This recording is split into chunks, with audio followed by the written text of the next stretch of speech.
Hey guys, welcome back to another video. So today I am going to be sharing how to format a modeling resume so you can submit it to agencies and to jobs. So let's get started. First thing, if you are watching this video and you're like, what? A model resume? Models need resume? Well, this is mostly for commercial work, and this is also mostly when that fine line between acting and commercial modeling blend together. So for this type of jobs, you would need a model resume to be able to book the jobs. Obviously it all depends if you're signed to an agency, if you're not signed to an agency, if they need you, if they want one from you, if you're doing it through a casting agency, all that kind of stuff. So it all depends. You don't need it basically all the time. It all depends on a few variables. Anyway, if you already have been applying to agencies, or you have already signed up to casting websites and you see that you need to upload a resume, or you need to send a resume to apply to a job, and you're like, what? Then this video is for you. Anyway, so let's get started. For the examples that I'm going to be talking about and how to format it and everything, this is for people that already have some type of experience. So if you're not on that level yet, like I always say, don't worry about it. You got time. You got time to build up yourself. And obviously, you can always be smart about it and try to figure things out for the things that you have already done. Anyways, first things first, the resume is kind of like any other professional type of resume. It should be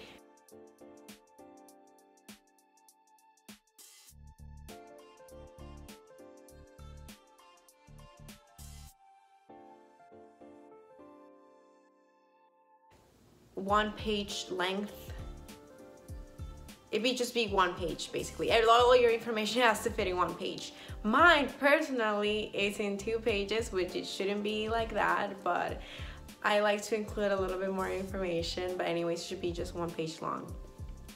So I'm gonna show you the header, or the top part of my resume right now. And as you can see, I have a headshot there, which is very, very important to put it on there. So when casting directors see your resume, they're like, oh, this is her, you know? So I put a headshot in there.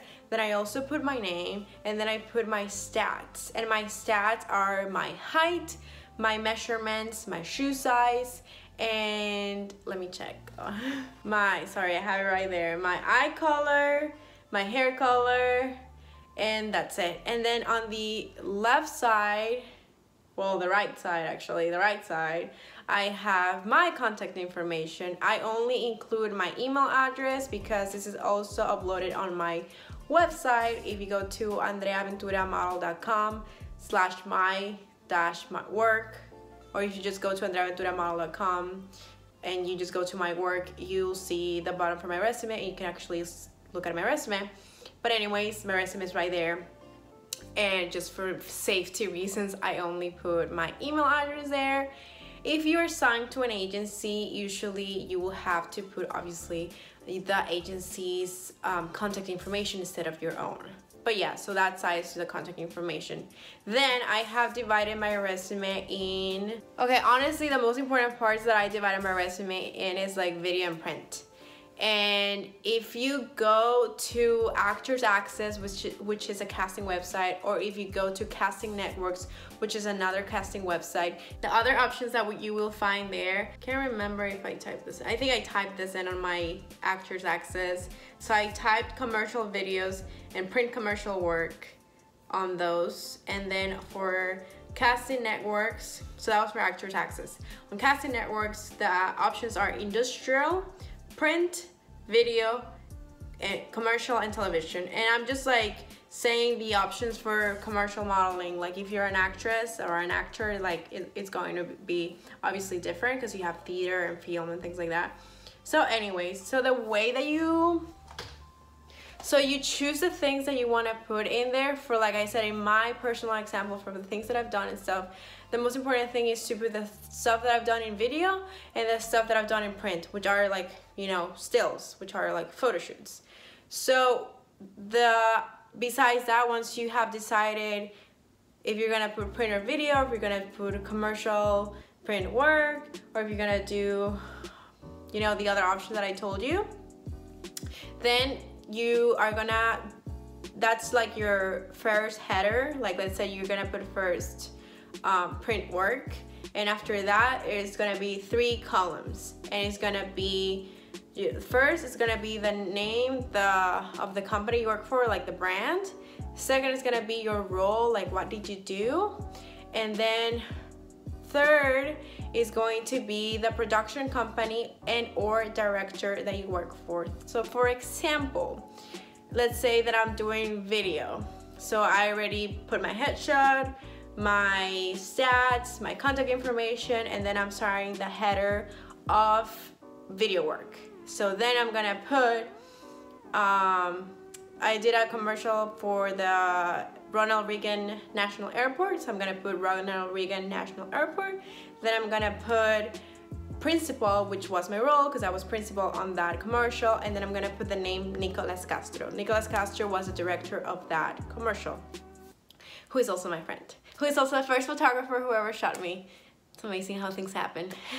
Anyways, so yeah, so that's what I do, and then any other work that I've done, like I put it there. I believe you're supposed to put things in chronological order, the same way you would put it on your, or like a resume of like somebody that did any other type of like professional work, which is like on top goes the things that you've done last, and the bottom the things that you've done first. So let's say that if I did another commercial after, which I've done, but let's say that if I did another commercial after the Ronald Reagan Airport shoot, then I will put that one on top.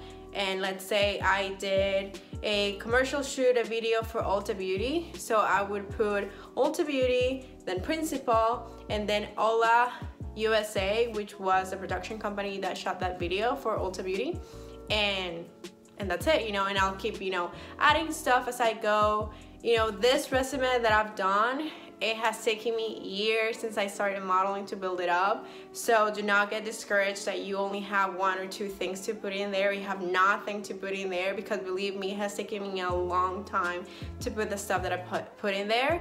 And also I shy away from putting small brands in there just because they're small brands, and obviously if I want a casting director to cast me for a big production, I want him or her to see that I already work with similar brands or any other big brands, and I already have the experience to be on set, you know, I have the capabilities to be shot and things like that. So that's why I only put the work for big brands, well-known brands that I've shot for. And at the end, at the bottom of your resume, you can add special skills, which I highly encourage, because you never know if they're looking for somebody that has those skills. So for example, I have added on my special skills that I have a fashion merchandising degree, that I am fluent in Spanish, that I am a highly experienced weightlifter, and that I can do boxing.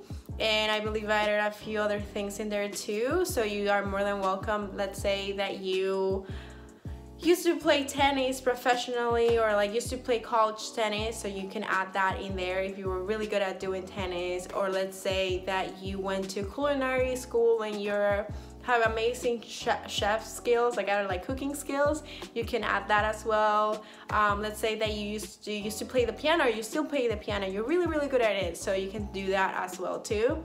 So basically, the stuff that you know and you're confident in doing them in camera, you should totally add them in there, because like I said, you never know if they're looking for a model who also plays the piano, and that's you. Not many people have both. So that's pretty much it, guys. It's not really that hard, but I do remember when I started applying to agencies and I started seeing that they were asking me for a model resume to apply to an agency, I was just like, it took me, honestly, it took me a real long time to figure out, because there was this agency that was asking for it and they have a sample of the resume, which was really helpful, but it did not have the headers of brand, role, and production company. Like type it in, it was just like the rows with the names of the brands, the roles, and the name of the casting director, but without the actual like naming it. So I didn't know what I was reading, so it's just like, I don't know how to do this, but anyways, I figured it out, so you're welcome. That's pretty much it, guys. So thank you so much for watching this video. If you found it helpful, please don't forget to hit that like button for me. Also, if you have any questions, any thoughts, any comments, feel free to let them down below. I love answering your questions. I love hearing you guys that you found it helpful. So it's really helpful, and also it supports the channel too, so many more aspiring petite models can watch this video. And also don't forget to subscribe to the channel, because I'm always posting petite modeling tips in here, so you guys already know you can find whatever you need to start your careers in this channel. Also, don't forget to follow me on my Instagram, because I'm always constantly posting petite modeling tips there. If I know about an agency that is casting models that are petite or any other type, I post it in there. If I find of any opportunity that you guys can take advantage of, I post it in there. If I find there's an agency that is taking petite model, like pretty much anything, and if I am posting you tips and things that I'm going through and all that stuff. So make sure that you give me a follow, please. So this is it, guys. I'll see you in the next video. Bye.